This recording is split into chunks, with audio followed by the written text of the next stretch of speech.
Halo Sobat Dader, terima kasih Anda hadir kembali di channel FNF Senin 11 Mei 2006. Semoga sehat semua untuk menyimak markas King Sul yang sempoyongan menghadapi serangan balik. Assalamualaikum Cak Dedo, salam FNF.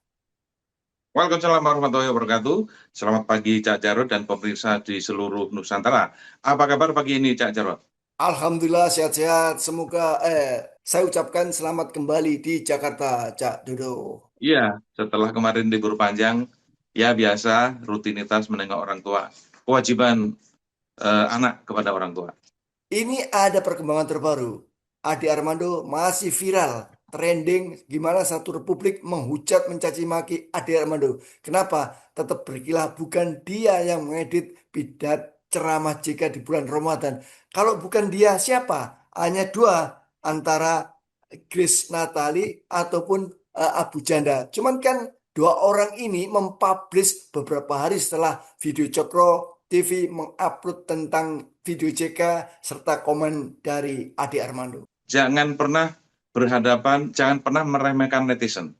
Karena netizen itu sangat jeli, sangat teliti dan segala hal pelanggaran atau ketidakbenaran, kejanggalan itu netizen bisa bisa temukan berkaitan dengan Ade Armando. Ternyata ditemukan bahwa ya itu jelas diedit oleh Ade Armando maupun Cokro TV, karena tidak ada, menurut netizen itu, karena tidak ada watermark atau tanda-tanda bahwa video itu diambil dari channelnya UGM atau channelnya Yusuf Kala. Tapi dia tidak mencantumkan itu artinya apa? Itu produksi Ade Armando dan ini membantah pengakuan Ade Armando sendiri bahwa dia mengambil dari TikTok atau dia tidak melakukan editing. Dari video yang ditampilkan oleh Ade Armando itu sudah jelas menunjukkan bahwa itu adalah perbuatan dari Ade Armando. Tapi di Cokro TV, jelas tidak ada sumber video itu diambil dari mana. Itu murni Cokro TV yang edit.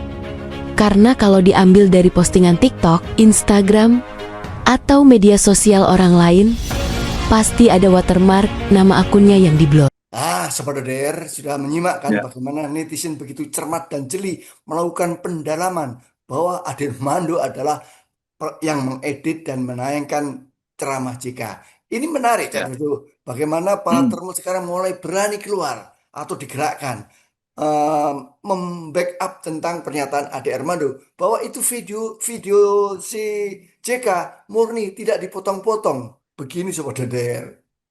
Video itu panjang, 1 jam. Tapi oleh Ade Armando cuman kurang 1 jam, 40 menit. Tapi oleh Ade Armando cuman dikutip sekian menit. Jadi ini artinya dipotong. Kalau ditampilkan utuh, maknanya beda. Seperti ini, saya menganalogikan JK itu bercerita tentang seekor gajah.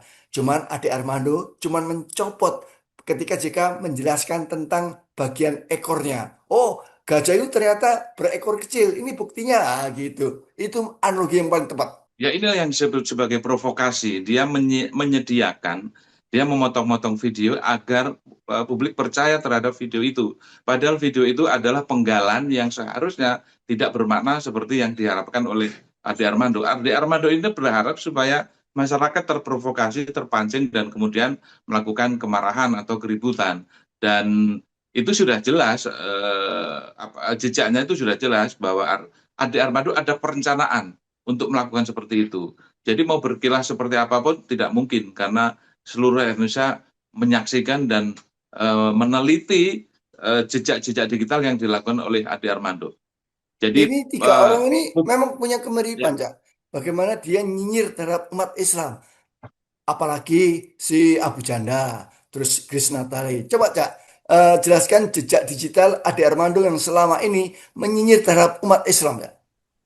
jadi ini memang mungkin saatnya publik dan umat Islam harus tegas menuntut kepada kepolisian untuk segera menjarakan Ade Armando. Karena kalau dilihat jejak digitalnya dari 2017 bulan September 2017, Ade Armando itu kan dilaporkan ke polisi karena melakukan penistaan agama, yaitu dengan menyebut Allah itu bukan orang Arab. Tapi kemudian di kepolisian dihentikan kasusnya di SP3, bahwa tidak terbukti itu. Tetapi SP3 yang dikeluarkan oleh kepolisian sidang digugat ke pra peradilan dan pra peradilan mengabulkan gugatan para ulama itu. Artinya apa? Status tersangka Ade Armando kembali lagi menjadi tersangka sejak 2017. Anehnya, setelah sampai 10 tahun ini orang bebas berkeliaran, bebas mengeluarkan pernyataan permusuhan, bebas mengadu domba, dan bahkan diganjar komisaris Indonesia, komisaris Nusantara Power. Ini kan menyakitkan umat Islam yang seperti ini. Kemudian, jejak digital lain, Ade Armando menyebut anak-anak tidak perlu menghafal Al-Quran karena tidak ada gunanya. Ngapain menghafal Al-Quran? Karena kalau mau mencari surat, bahkan dia menyebut surat yang harus kita agungkan sebagai umat Islam, mengagungkan surat dalam Al-Quran, direndahkan oleh Ade Armando dan mengatakan si Anisa, si Al-Baqarah, si nama-nama surat itu tinggal gampang di handphone atau di komputer tinggal sebut, jadi nggak perlu menghafal. Padahal hafalan Al-Quran itu adalah sangat bermanfaat sebagai bukti otentitas dari surat Al-Quran. Sehingga selama peradaban manusia ada dan orang menghafal Al-Quran, Al-Quran tidak akan punah. Nah, ini ada apa nih Ade Armando yang mengaku sebagai orang Islam justru memusuhi orang Islam sendiri. Nah, ini bahaya ini buat umat Islam, dan polisi seharusnya tidak boleh membiarkan orang ini berkeliaran. Orang masih menghafal Al-Quran, itu manfaatnya apa? Karena kayak Anda aja tadi kan, begitu Anda lupa, Anda langsung klik-klik-klik, keluar si Ali Imran, si Al-Maidah. Jadi Sobat DDR, sudah ada beberapa tunjuk bagaimana di era Jokowi penanganan hukum demikian buruk. Tadi yang disebutkan Cak Dodo benar, SP3 kasusnya si Ade Armando tidak tuntas. Artinya sekali lagi parcok. Ada lagi Cak, status terpidana Sylvester Matutina itu tidak pernah dia dijebloskan ke dalam bui. Ini Kejaksaan Agung ada apa? Parcok penegak hukum masih dikuasai oleh orang-orang Jokowi. Ini yang harus diingatkan oleh Prabowo. Apakah dia serius membenahi negeri ini atau memang cita-cita Prabowo cuman cuman itu aja ya, jadi presiden, bahwa yang melaksanakan jangan-jangan orang lainnya. Iya, betul. Cita-cita Prabowo hanya sebagai presiden, hanya mengejar status sebagai presiden. Seluruh kebijakan, perlakuan, dan juga posisi presiden hari ini sama dengan ketika Jokowi berkuasa. Jadi memang kalau orang mengatakan bahwa ini adalah rejim rejim Jokowi periode ketiga, memang ada benarnya. Oleh karena ini masih ada waktu bagi Prabowo untuk berubah sikap. Jangan tutup mata dan tutup telinga terhadap perilaku yang terhadap peristiwa-peristiwa atau seluruh kegiatan yang dititipkan oleh Jokowi kepada Prabowo. Karena itu yang menjadi konsen masyarakat, yang menjadi tuntutan masyarakat. Persoalan serius bangsa ini adalah peninggalan Jokowi, bagaimana dia mengacak-acak hukum, bagaimana dia menguasai polisi dan kejaksaan untuk mengamankan kasus-kasus hukum dia. Ini kan sangat tidak fair, masyarakat diperlakukan tidak adil dan selalu menjadi korban. Bagaimana mungkin kita menghadapi polisi dan kejaksaan yang sangat tidak adil, membela orang yang seharusnya salah, dan kemudian memenjarakan orang yang tidak salah. Contoh yang tadi disebutkan Cak Jarod, si Matutina itu sangat terang benderang, seseorang yang sudah divonis pengadilan tidak segera dipenjara, tapi masih juga diganjar diberikan fasilitas sebagai komisaris BUMN. Ini bahaya sekali dan jahat sekali ini.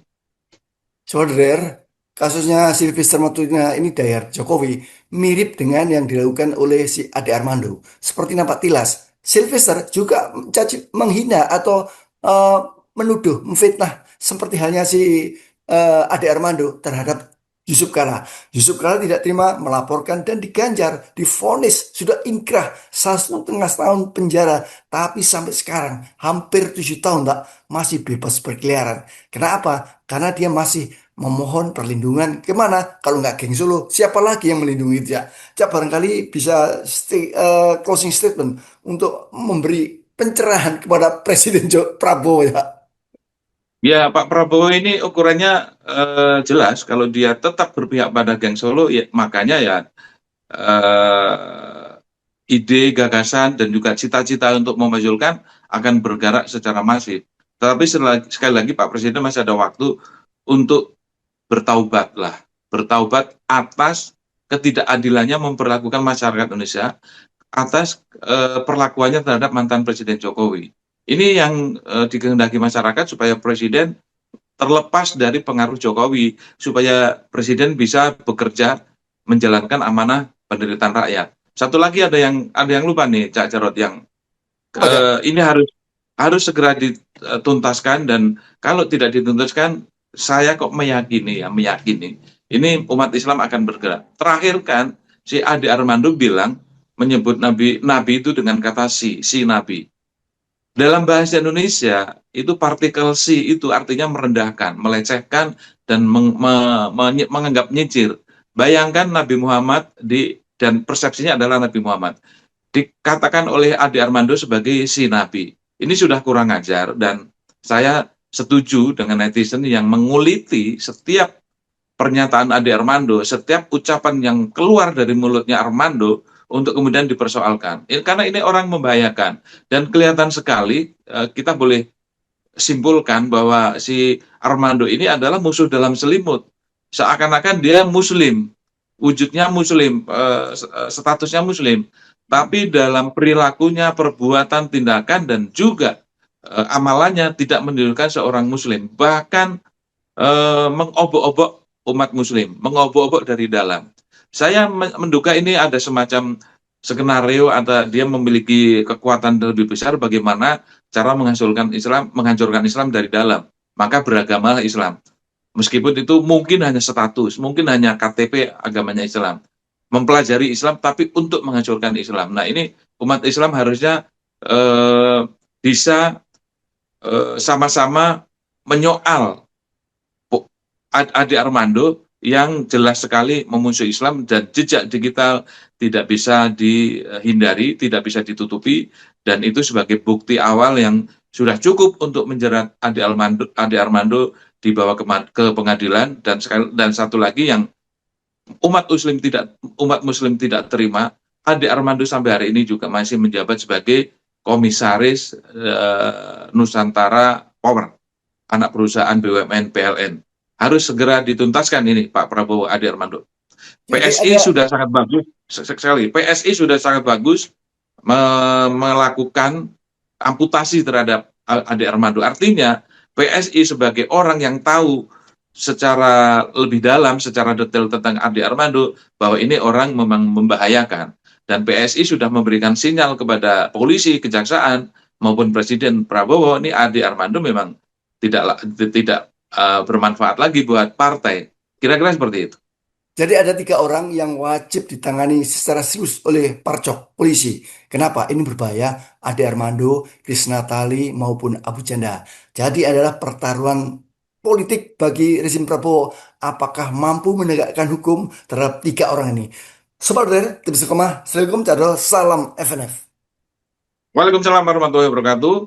Selamat pagi dan salam freedom and fairness.